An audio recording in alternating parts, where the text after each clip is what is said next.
Hey, this is Chris Jenkins along with Ashley Jones, and welcome to another edition of Panthers Daily. Today we're going to have questions from fans asked by Ashley. I'll be answering them for you about this Panthers and also this past Sunday's game versus the Kansas City Chiefs. So without further ado, let's get into some of the questions you have. All right, coming from Facebook, our first one is, this is our first look at Cam for the season, so how did he look? He looked as expected. You know, Cam, he came out slow. He was throwing some balls over people's head. Everybody remembers that play to Kelvin Benjamin where he overthrew them by about 5 yards. He was wide open. But after about the third series, he settled in and played more like the Cam that we are coming to expect. He even did some scrambles where he didn't seem like he was favoring that ankle at all. So he looked good, but I'll give you some breaking news, okay? You ready?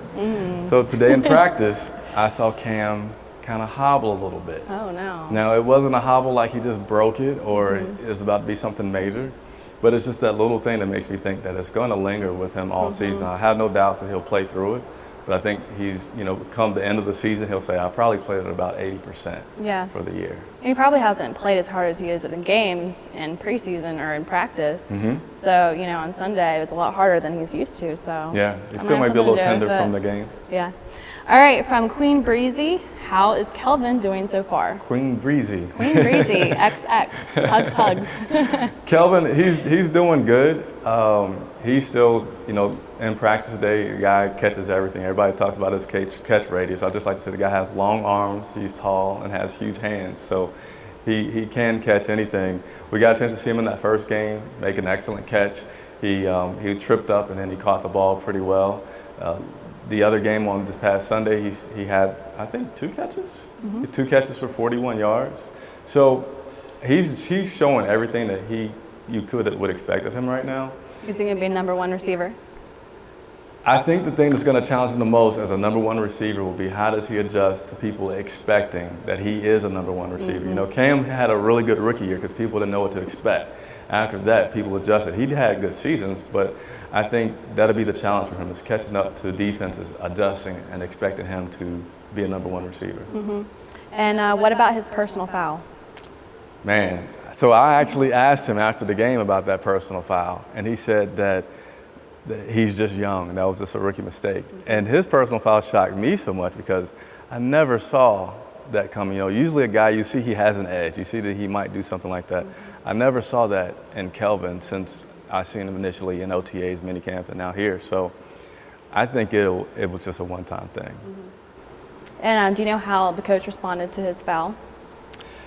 Coach didn't pull him out immediately, but he did walk with him and talk with him in the locker room. And after the game, Coach Rivera talked about, he didn't so much reprimand Kelvin and saying that he should not have done that. You know, he says the players should stand up for themselves. But he wants Kelvin to show it more with his play to get the guy back versus costing the team a 15-yard penalty. Right.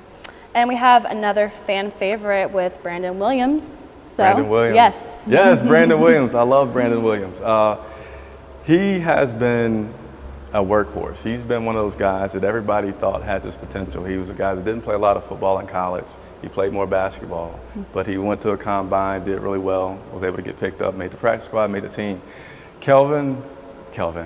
Brandon has, after practice, he's a guy that I've seen on more than one occasion. He's the last guy to leave. He'll be over at the blocking dummies for about 10 or 15 minutes. Then he'll come over to the ball machine with the ball boys and he'll catch balls. And it's showing. One thing everybody's in awe of is his size and his strength.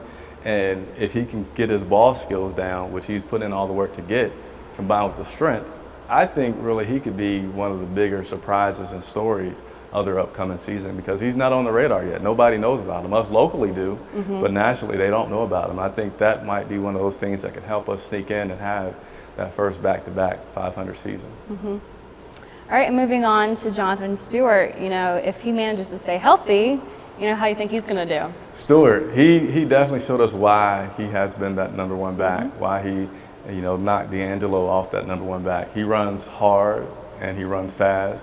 Scored 2 touchdowns. I think someone said that that's the first time he's done that. It was preseason, so I'll give you that. But that's the first time that he's done that since 2011. Oh, yeah. So Stewart, I think you just cross your fingers. You know, certainly he's showing that if he's playing, he's their number one back. Right, because he had a hamstring something going on in camp, didn't he? He got a hamstring injury, not even from no, yeah. not again. He got the hamstring injury from doing some training. He's done a lot of training. Some of these guys do a ton of training. And Jonathan Stewart, to give him credit, he's been to California, he's been to Texas, Florida. He went all over the place getting a lot of training in, and unfortunately he had that pulled. But. Right. And speaking of, what about Greg Olson? You know, I saw him on the sidelines of the game, so you know, have anything for this upcoming game? Greg, yeah, Greg had the calf strain. So today I saw him in practice doing some extra exercises, trying to. Oh yeah, I saw the tweet when he was like pulling weight. Yes, yeah, he was pulling that weight. He did that before practice had even began. He was doing that. So good for him. I think he's getting it strong.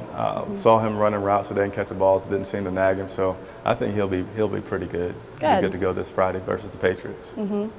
All right, and cuts are starting to come soon. Yep. After the third game, they make the cuts. All right, and so who do you think is going to stay? We have Whitaker, Barner, a couple other ones. Who do you think is going to stay? That's actually been one of the more asked Twitter questions about. Well, Whitaker had such a great game, He so did. It's like, you know, You can't ignore that. Did he secure his spot?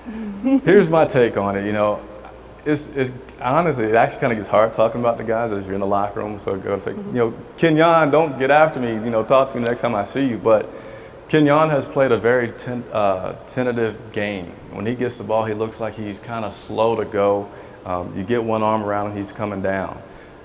Whitaker and both Reeves have shown completely different styles that they will not go down. That's something that you want to see in a running back, to be able to break that tackle and hit through the hole. So even though Barner has 1 year under his belt, he did make the 53-man roster last year. I don't see him making that cut. I see both Reeves and Whitaker ahead of him, because it was just so obvious that Whitaker was not going to go down with the first contact. And with that, he can also be a better blocker. There's been a question about, can Kenyon be a blocker in the pass rush? So, you know, you look at the other guys, Tolbert, Williams, and I'm forgetting one guy, but Whitaker, and those guys can all block for you. And I think that's a bigger asset for the team. Okay, player of the game. This is my question. Okay. Player of the game. Player of the game? I know who mine is. Player of the game. I'm going to let you go first. No, go ahead. You want me to go first? Player of the game? We'll see if they're the same. I'll type it up real quick. I would give it to Whitaker. Okay. I would go ahead and give it to Whitaker. You could argue that he didn't play against first teamers and et cetera, but you still have guys that will play against third, second, third, fourth, and don't excel like him. You could tell that he was the same beast, and I think he might have got carries as early as the second quarter, but he was the same beast carrying the ball he was at the beginning of the game and all the way to the end of the game. He ran hard. Yep, and he seemed to be a social media favorite too. Yeah. Probably my whole timeline. Okay. He's got a great name though, you know? Fozzie Whitaker. Fozzie, yeah. Yes, but mine's Jonathan Stewart, you know, like we were talking about. That is, yeah. I think he's kind of proving why we kept him around so long. You know, people had their doubts, and I think, you know, he's going to prove himself this year if he can stay healthy. Stay healthy, Jonathan, please. Yes, Jonathan, we all please. need you to stay healthy. Yeah. Yes. All right, is that it? That's it. All right. Well, everyone, you can follow us on Twitter at CharlotteVibe. Make sure you ask your questions with a hashtag AskCV.